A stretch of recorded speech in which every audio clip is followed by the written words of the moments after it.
السلام علیکم ورحمۃ اللہ وبرکاتہ۔ سامعین، آج میں شب برات کے تعلق سے کچھ حقیقتیں بیان کرنا چاہتا ہوں۔ سامعین، عام مسلمان 15ویں شعبان کو شب برات کے نام سے موسوم کرتے ہیں، حالانکہ 15ویں شعبان کو شب برات کہنا سراسر غلط ہے۔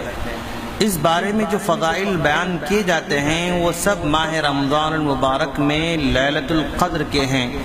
اس رات کے بارے میں عقیدہ رکھتے ہیں کہ سال بھر میں جتنے آدمی مرتے ہیں اور پیدا ہوتے ہیں اس رات میں لکھے جاتے ہیں۔ اس رات میں تمام عالم کی روزی لکھی جاتی ہے، عمریں بڑھائی جاتی ہیں، گناہ بخشے جاتے ہیں۔ اسی لیے لوگ اس رات کو جشن منعقد کرتے ہیں، رات بھر جاگتے ہیں، خاص قسم کی نماز پڑھتے ہیں، اور اس نماز کی فضیلت میں ایک موضوع و من گھڑت حدیث بیان کرتے ہیں جس کو صاحب کشاف علامہ زمخشری رحمہ اللہ نے بغیر کسی سند اور حوالے کے نقل کیا ہے کہ اللہ کے رسول صلی اللہ علیہ وسلم نے فرمایا، جو شخص 15ویں شعبان کی رات میں 100 رکعتیں پڑھتا ہے اللہ تعالیٰ اس کی طرف 100 فرشتے بھیجتا ہے۔ 30 فرشتے اسے جنت کی خوشخبری سناتے ہیں، 30 فرشتے اسے عذاب دوزخ سے بچاتے ہیں، اور 30 فرشتے اسے دنیاوی بلاؤں سے دور رکھتے ہیں، اور 10 فرشتوں سے شیطان کے مکر و فریب سے محفوظ رکھا جاتا ہے۔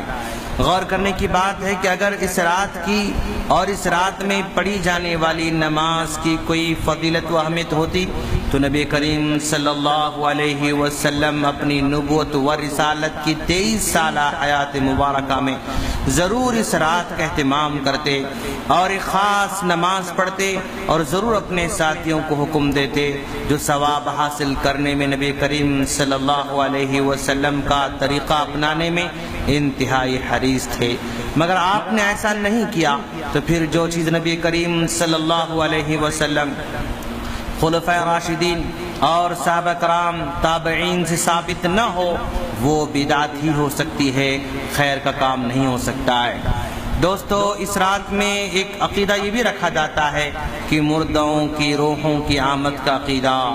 ہمارے مسلمان بھائی عقیدہ رکھتے ہیں کہ 15ویں شعبان کی رات مردوں کی روحیں اپنے گھروں پر آتی ہیں، اس لیے گھروں کی دھلائی اور صفائی کر اگربتیاں سلگائے جاتے ہیں، موم بتیاں جلاتے ہیں، مردوں کے من پسند کھانے پکاتے ہیں۔ حالانکہ روحوں کے اس دنیا میں آنے کے بارے میں اللہ تبارک و تعالیٰ کا فرمان ہے، وَمِن وَرَائِهِمْ بَرْزَخٌ إِلَى يَوْمِ يُبْعَثُونَ، کہ وہ مرنے کے بعد ایسے عالم برزخ میں ہیں جہاں پلٹ کر قیامت تک نہیں آ سکتے۔ لہذا یہ عقیدہ رکھنا کہ مردوں کی روحیں اپنے گھروں میں آتی ہیں مذکورہ آیت سے بالکل تضاد ہے اور متصادم ہے۔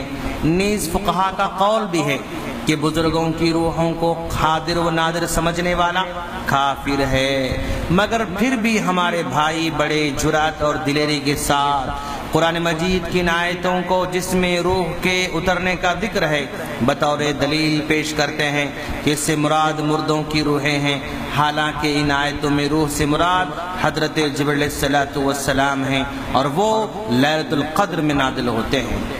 اور اسی طرح اس 15ویں شعبان کے تعلق سے ہمارے معاشرے میں سوسائٹی میں زیارت قبور کا بھی عقیدہ ہے۔ شب برات کا ایک بڑا حصہ بلکہ اس کی ایک بڑی بدعت قبرستان کی زیارت بھی ہے۔ اس رات کے استقبال میں ہمارے بھائی قبرستان کی ٹوٹی پوٹی قبروں کو سیدھی کرتے ہیں، چونا گچی کرتے ہیں، پھر قبروں پر اگربتیاں موم بتیاں سلگاتے ہیں، قمقمیں سجا کر پورے قبرستان کو منور کرتے ہیں۔ حالانکہ جس انسان کی قبر اس کے عقیدہ صحیحہ اور عمل صالحہ کی روشنی سے منور نہ ہو سکی، اسے اس بجھ جانے والی بناوٹی روشنی سے کیا فائدہ ہو سکتا ہے؟ تو اس رات لوگ خاص طور پر قبرستان جاتے ہیں، جبکہ نبی کریم صلی اللہ علیہ وسلم کا اس رات قبرستان جانا کسی صحیح روایت سے ثابت نہیں ہے۔ ویسے نبی کریم صلی اللہ علیہ وسلم کا معمول تھا کہ آپ قبروں کی زیارت کرتے تھے اور قبروں کی زیارت کا آپ نے حکم بھی دیا ہے، لیکن قبرستان کی زیارت کے لیے آپ نے کوئی خاص وقت مقرر نہیں کیا ہے بلکہ عام حکم دے رکھا ہے۔ معلوم ہوا کہ زیارت قبور ہر وقت مسنون ہے، نہ کہ صرف یہی ایک رات۔ اسی طرح ہمارے سوسائٹی میں اس 15ویں شعبان کو حلوہ خوری کا طریقہ بھی ایجاد کیا گیا ہے۔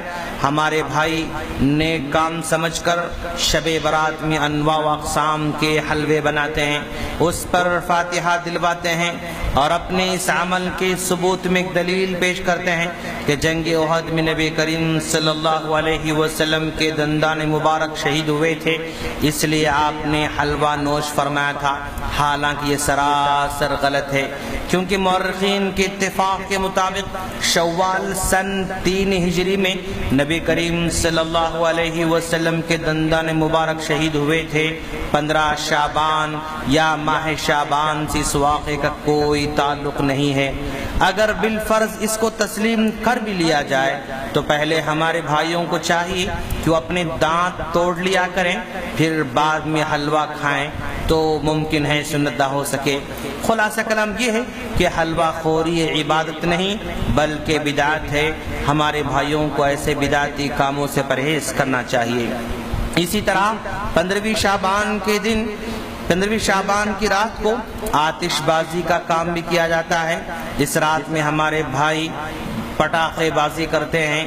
ایک طرف تو ان کا عقیدہ ہے کہ 15ویں تاریخ کو اللہ تبارک و تعالی آسمانی دنیا پر نازل ہوتا ہے اور ایک غروب آفتاب کے بعد پٹاخے چھوڑنا شروع کر دیتے ہیں، تو گویا زبان حال سے کہتے ہیں کہ اے اللہ تو دور ہو جا، اے اللہ تو دور ہو جا، ہمیں تیری کوئی ضرورت نہیں ہے۔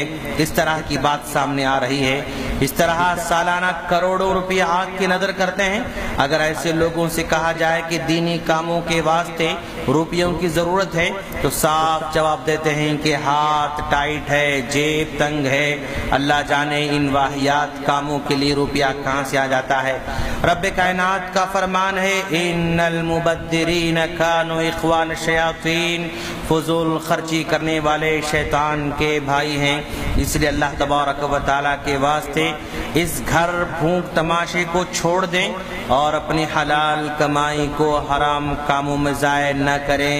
ہم اللہ سے دعا کرتے ہیں کہ باری تعالیٰ تو ہمیں ان تمام بدعات و خرافات سے محفوظ رہنے کی توفیق عطا فرما، آمین۔ سامعین، اگر آپ کو ہماری آڈیوز ڈائریکٹ چاہیے تو ہمارے اس نمبر پر ریکویسٹ بھیجیں 009193913839 السلام علیکم ورحمۃ اللہ وبرکاتہ۔